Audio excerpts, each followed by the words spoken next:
손바닥 전략실입니다. 이번 주는 목표가 도달 소식이 꾸준히 들리고 있습니다. 오늘은 종목이 많습니다. 좀 빨리 달려보죠. 첫 번째 종목부터 소개해드립니다. 바로 원익 QNC. 이 종목을 여러 차례 소개를 한 전문가가 있죠. 토마토 투자클럽의 이광무 전문가가요. 1월 달에만 이 종목을 두 차례나 제시를 했습니다.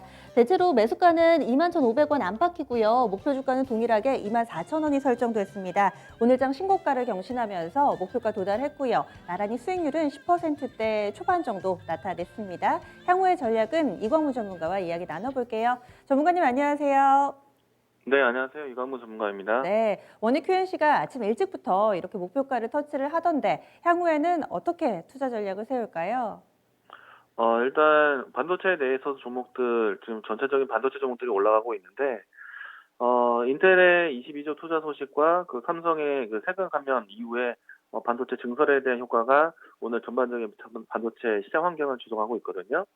그런데 이제 원익 QNC 같은 경우에는 뭐 미국 내에 있는 주요 기업들과 그리고 또 한국 내에서도 앞으로 이제 EUV 공조 넘어갈 수 있는 중요한 장비를 공급하는 회사이기 때문에 앞으로 이제 반도체 생산을 많이 한다라면은 그 안에서 소모될 수 있는 이 쿼츠 계속해서 이제 생산량도 굉장히 커질 거라고 보고 있습니다. 제가 앞으로 이제 이 실리콘 카바이드에 대한 사용도 굉장히 중요하다는 걸 많이 알려드렸었는데, 엣지 공정에 들어가는 쿼츠, 뭐 실리콘 소재에 대한 사용, 원익 QNC도 수혜를 받을 수 있어서 앞으로 그 시장 흐름까지도 기대해 보셔도 좋겠다는 생각입니다. 따라서 오늘 신고가 경신되고 있는데 앞으로도 계속 주목받을 수 있는 기업이라 가지고 있는 분들은 뭐 좀 더 홀딩해서 수익을 극대화하자라는 전략이고요. 제가 항상 이 종목을 소개했을 때 원익 QNC, 하나 머티리얼즈 이와 같은 기업들을 같이 소개해드렸거든요. 두 종목 모두 다 신고가 위치에 뭐 계속해서 경신할 것으로 보고 있습니다.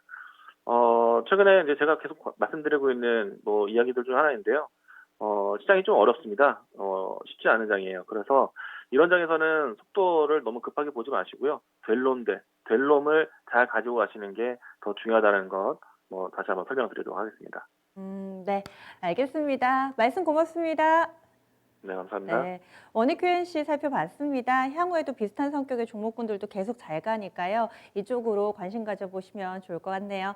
다음으로는 오늘 목표가 도달 종목 하나 더 있습니다. 바로 보험 섹터 내에서 나왔는데요. 한화손해보험입니다. 이 종목은 메리츠증권의 이희권 지점장이 추천했던 종목이에요. 2월 24일에 제시됐습니다. 공교롭게도 오늘이 3월 24일이니까 딱 한 달 됐습니다. 매수된 가격이 3,700원대였고요. 목표 주가 거의 5,000원 근방에서 도달을 하면서 한 달 보유를 하셨는데 수익률이 40%라면 요즘 같은 장세에서 어마어마한 상대 수익률이 아닐까라는 생각도 함께 해봅니다. 그러면 이익원 지점장 전화 연결해서요. 좀 더 자세한 얘기 나눠볼게요. 안녕하세요. 네, 안녕하세요. 네, 이 종목이 부지런히 오름세를 나타내고 오늘 특히나 굉장히 좀 강한 상승세를 타던데요. 흐름 어떻게 보셨는지 그리고 추가적으로 지금 수익을 실현을 할지 더 가져갈지 이런 판단도 함께 좀 부탁드려요. 네. 보험주의 상승이 최근에 시장 대비해서 선전하고 있습니다. 그 이유는 아무래도 미국 국채금리 상승에 대해서 손보사보다는 생보사 그리고 금융업종 전반적으로 이 국채금리 상승이 주가에 도움이 되는 상황이고요. 아무래도 성장주가 그 조정을 받고 있는 가운데 경기 방어 역할을 하고 있습니다. 하지만 전체적인 그림은 이러한 쪽에 포커스를 맞추고 있지만 결국 제가 하나손해보험을 탑픽으로 제시해드렸던 이유는 실적이거든요. 실적이 턴어라운드 한다. 손해율 하락으로 인해서 실적 추정치가 올라가고 있고 동사 같은 경우에는 19년도에 적자를 기록했습니다. 이 적자를 기록하면 아무래도 보험사에 그 돈을 맡긴 소비자들에게 피해가 갈 수 있기 때문에 금융감독원에서 경영관리 대상으로 지정을 하거든요. 경영관리 대상으로 지정을 하면 이 지정된 회사가 보험료를 인상시키는데 조금은 이 금융당국의 눈치를 덜 봐도 되는 상황입니다. 때문에 그 이후에 그 갱신보험료라든가 보험료 상승이 조금 유리한 상황이었는데요. 그러한 19년도 적자 이후에 작년 말부터 올해 초에 본격적인 실적 턴어라운드가 이루어지고 있습니다. 일각에서 제가 하나손해보험을 말씀드릴 때 이 국채금리 상승이 안정화가 진행되면 동사의 주가는 하락한 것 아니냐라고 많이들 말씀하시는데 결국 그 1분기, 2분기 실적이 좋아지는 걸 눈으로 보여줄 거기 때문에 그러한 면에서 동사의 턴어라운드는 이제 시작이다라고 보여지고요. 때문에 지금 이격이 많이 벌어져 있기 때문에 단기적인 트레이딩은 가능하나 이 장기적인 흐름에서도 충분히 그 상승 여력은 있다 판단됩니다. 그러면은 좀 더 가져가실 분들은 목표가를 얼마까지 좀 볼 수 있을까요? 네. 저는 충분히 5,500원까지 가능하고, 다만 이 지금 시장에서 하루는 뭐 성장주, 가치주의 이 시속 게임이 계속 펼쳐지고 있기 때문에 그에 대한 트레이딩은 뭐 각자의 영역이지만 나는 뭐 그런 기회비용 상관없고 시장을 지금 바로 비트하지 않아도 돼라고 생각하시는 분들은 5,500원 이후에 좀 여유로운 이 장기 투자를 보셔도 상관없을 것 같습니다. 알겠습니다. 여러분들의 투자 성향에 이제 좀 맡겨야 되겠네요. 다음으로는 지난주 제시했던 종목도 알아봅니다. LG전자였는데요. 한 주 동안의 큰 흐름은 나오지는 않았습니다. 어떻게 보셨는지, 그리고 당시에 휴대폰 사업부문 매각과 관련해서도 어떻게 좀 결정이 될지 보자 얘기를 해주셨는데요. 그 진행 상황도 함께 좀 이야기를 해주세요. 네. LG전자뿐만 아니라 최근에 대형 IT 종목들의 차트가 대부분 비슷한 차트죠. 삼성전자, SK하이닉스, 삼성전기, LG전자, LG이노텍, LG디스플레이, 뭐 삼성 SDI는 말할 것도 없고요. 최근에 국제금리 상승으로 인해서 그 외국인들의 이 자금이 계속 이탈되고 있습니다. 때문에 오늘도 코스피에서는 외국인들이 4,800억 매도, 기관들은 3,600억 매도하고 있는데, 다만 이런 매도 금액에 비해서 이 코스피가 바닥을 잡는 모습을 보여주었기 때문에, 바닥을 잡는다고 하면 충분히 코스닥 장세에서는 이 개별 종목들의 장세가 이루어지기 때문에 이런 개별 종목 장세가 지금 함께 펼쳐지고 있는 상황이고요.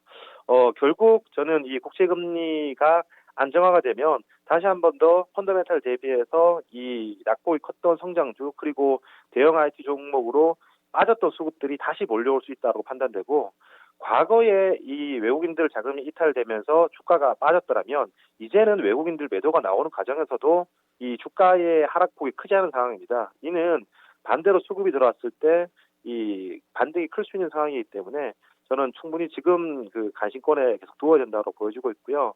최근에 MC 사업부에 대한 노이즈가 굉장히 많습니다. 시장에서는 이걸 뭐 얼마에 파냐 또는 이걸 어떻게 재편하냐 등이 지금 거론되고 있는데, 사실 뭐 SK 이노베이션과 LG 화학의 그런 소송 같은 경우에는 뭐 1조 5천억이든 2조든 3조든 그 금액이 굉장히 중요한데, 저는 LG전자가 MC 사업부를 얼마 받고 팔지 또는 이게 뭐 재편될지 이런 이슈보다 결국 MC 사업부를 이 매각한다, 접는다, 이제 더 이상 이 사업부를 가져가지 않는다라는 게 더 큰 의미로 보여지고 있고요.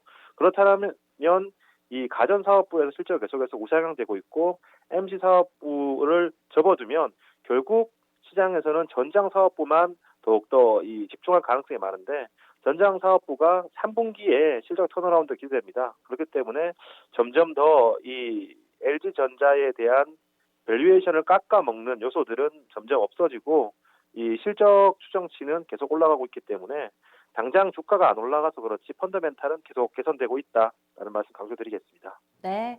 이번에는 오늘의 종목입니다. 라스트 찬스 어떤 기업 살펴볼까요? 네, 파인테크닉스입니다. 네, 모멘텀 알려주세요. 네, 그 삼성전자가 상반기에는 갤럭시 S 시리즈를 출시를 하죠. 그리고 하반기에는 갤럭시 노트 시리즈를 출시를 하는 패턴이었거든요, 매년. 근데 지금 시장에서 그리 관심은 가지지 않는 것 같은데, 저는 개인적으로는 큰 뉴스라고 생각합니다. 하반기에 갤럭시 노트 출시 대신에 폴더블에 대해서 집중하겠다는 건데요. 이러한 의사결정을 내린 이 삼성전자의 의사결정권자는 저는 굉장히 대단하다 또는 큰 모험을 감수한다라고 생각하고 있습니다. 왜냐하면 총수가 부재한 가운데 따박따박 돈을 잘 벌고 있고 매년 1,000만 대씩 팔고 있는 안정적인 노트를 과감하게 배제를 하고 모험이라고 할 수 있는 폴더블에 집중한다는 건 안정을 버리고 도전을 선택했다는 거거든요. 그렇기 때문에 저는 이런 결정 이후에 삼성전자 내부적으로 강한 드라이브가 있지 않을까라고 기대되고 있고, 이 이 폴더블에 대한 퀄리티 완성도를 이끌어낼 뿐만 아니라 시장의 수요를 키울 수 있을 만큼 저는 마케팅을 강하게 할 것이다 보고 있습니다. 때문에 올해와 내년에 그 폴더블 출하량은 시장이 생각했던 것보다 이상이 될 수 있는데 결국 출하량이 많아진다라는 건 생산량이 많아진다는 건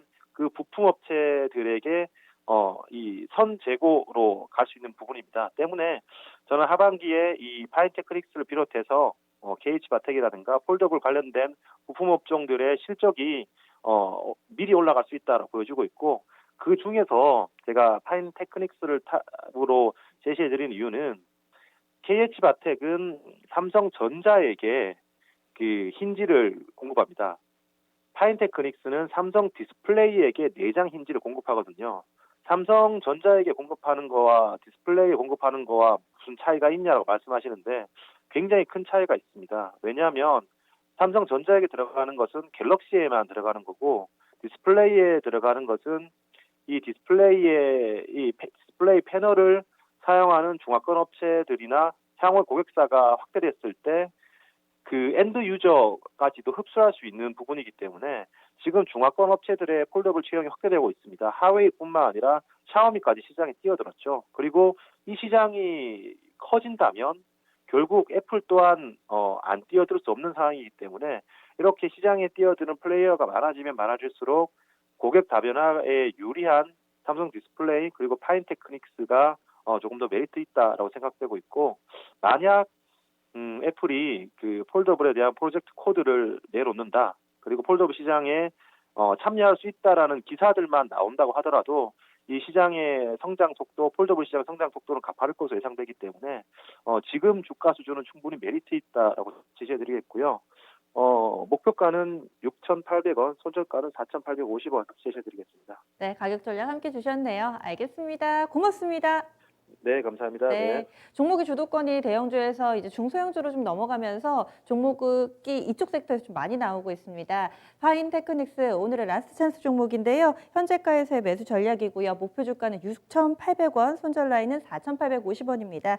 오늘 장에서 한 2% 정도 오르면서 거래 마칠 예정입니다. 참고해 보시고요. 그리고 오늘도 무료 온라인 공개 방송 한 개 있습니다. 토마토 투자클럽 신기수 전문가가 준비합니다. 저녁 7시 10분에 진행이 되는데 지금 봐야 할 가장 핫한 섹터 그 두 번째 시간이 준비되어 있습니다. 함께 좀 참여하시면서 주식과 관련된 힌트들 많이 찾아가 보시길 바랄게요. 지금까지 토마토 전략실이었습니다.